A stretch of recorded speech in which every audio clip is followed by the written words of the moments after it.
ছুটির দিন কথাটি শুনলে অনেক ভালো লাগে, কারণ ছুটির দিনে সবাই এই করতে হয়। আর ভালো মন্দ রান্না হয় বাসায়, সবাই কিন্তু এই করতে হয়। আপনাদের সাথে আজকে ব্লগটা শেয়ার করব। বিসমিল্লাহির রহমানির রহিম। আসসালামু আলাইকুম, কেমন আছেন সবাই? আশা করি সবাই অনেক ভালো আছেন। আলহামদুলিল্লাহ, আমি অনেক ভালো আছি আপনাদের দোয়ায়। আমার ভাইয়া অনেক সকালে উঠে বাজার করে নিয়ে এসেছে আমার জন্য, কারণ আজকে তো ছুটির দিন। আর আজকে কিন্তু রান্না করব অনেক স্পেশাল খাবার। প্রথমে রান্না করে নেব গরুর মাংস। আপনাদেরকে দেখিয়ে দিলাম। প্রথমেই একটা বাটির ভিতরে হলুদ, মরিচ, টমেটো, লবণ নিয়ে সবকিছু ঢেলে দেব মাংসের ভিতরে, সাথে কিন্তু লেবুও ছিল। আর পেঁয়াজের কথা তো আর নাই বলি, পেঁয়াজ তো থাকবেই। আর বিভিন্ন ধরনের মশলা। আসলে আমি যখন বাইরে বসে ভিডিও করি আমাকে অনেকেই অনেক কমেন্টস করে, আর কি ভিতরে কমেন্ট করে না ভিডিওতে, আর কি বাইরে থেকে মুখ থেকে কমেন্ট করে যে এই মেয়েটা কিরকম ভিডিও করে, ভালো লাগছে না। কিন্তু তাতে কোনো আমার আসে যায় না, কারণ মানুষের কথা শুনে যে আমি ভিডিও অফ করবো, আপনাদের সাথে শেয়ার করবো না কোনো ভিডিও, এটা কোনো কথাই হয় না।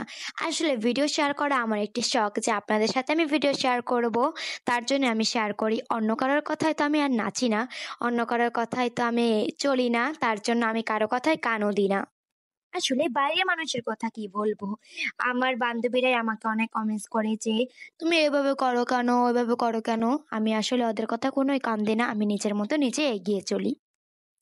আসলে এখন এখনকার যুগে অনেকেই এরকম ভিডিও বানায়, কন্টেন্ট ক্রিয়েটর। তাই আমিও বানালাম, আমার একটি শখ।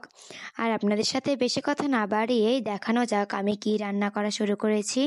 এখানে পেঁয়াজ দিয়ে, তারপর রসুন দিয়ে, আদা রসুন দিয়ে ভালোভাবে একটা পেস্ট করে নেব। তারপর আগে থেকে মেখে রাখা গরুর মাংসগুলো দিয়ে দেবো। গরুর মাংস খেতে কিন্তু ভীষণ মজা, আমার কাছে অনেক ভালো লাগে। আপনাদের কাছে কেমন লাগে কমেন্ট করে জানাবেন। আসলে আগে থেকে মেখে রাখলে রান্নাটাও খুব তাড়াতাড়ি হয়ে যায়, আর খেতেও অনেক ভালো লাগে। এই বুদ্ধিটাই শিখেছি আমি আমার আম্মুর থেকে। গরুর মাংস পাশাপাশি যদি ডিম কোরমা না হয় তাহলে তো কিছুই হয় না। তার জন্য ডিম ডিমের কোরমা করেছিলাম। আর আম্মুকে বলেছি একটু পোলাও রান্না করো, তার জন্য আম্মু পোলাও রান্না করে করতেছিল। এই ডিমের কোরমাটা বানিয়েছে আমার নানি আপু, খেতে কিন্তু অনেক ভালো হয়েছে। আপনাদের কাছে দেখানো যাক। এখানে পোলাও দিয়েছে, পোলাওর গন্ধটা অনেক ভালো হয়েছে। এই যে প্রায় হয়ে গিয়েছে। সবাই তো আমাদের জন্য ওয়েট করছে যে কখন রান্না করা হবে, সবাই একসাথে বসে খাবো এখন। এখানে কিন্তু ডিমের কোরমা বানানো শেষ, দেখেন কালারটা কত সুন্দর হয়েছে। আর গরুর মাংসটা রান্না করা শেষ। পাশে রয়েছে আমাদের স্পেশাল সালাদ। এই সালাদটা না হলে তো কিছুই খাওয়া হয় না। এই সালাদটা খেতে অনেক ভালো লাগে। এখন আমরা বসে গিয়েছি যে এখন আমরা খাবো। খাওয়াটা কিন্তু অনেক ভালো হয়েছিল, সাথে বিটরুটও ছিল। আমার জন্য মানে আলাদা করে শসা কেটে রেখেছিল, কারণ আমি ওই সালাদের ভিতরে টমেটোটা বেশি পছন্দ করি না, তার জন্য। সবাই একসাথে বসে খাচ্ছি, খাওয়াটা অনেক মজা হয়েছে। তো আজকের ব্লগটা এই পর্যন্ত। সবাই ভালো থাকবেন, সুস্থ থাকবেন, আমার জন্য দোয়া করবেন। নেক্সট ব্লগটা দেখার জন্য আমার এই পেজটি ফলো দিয়ে রাখবেন।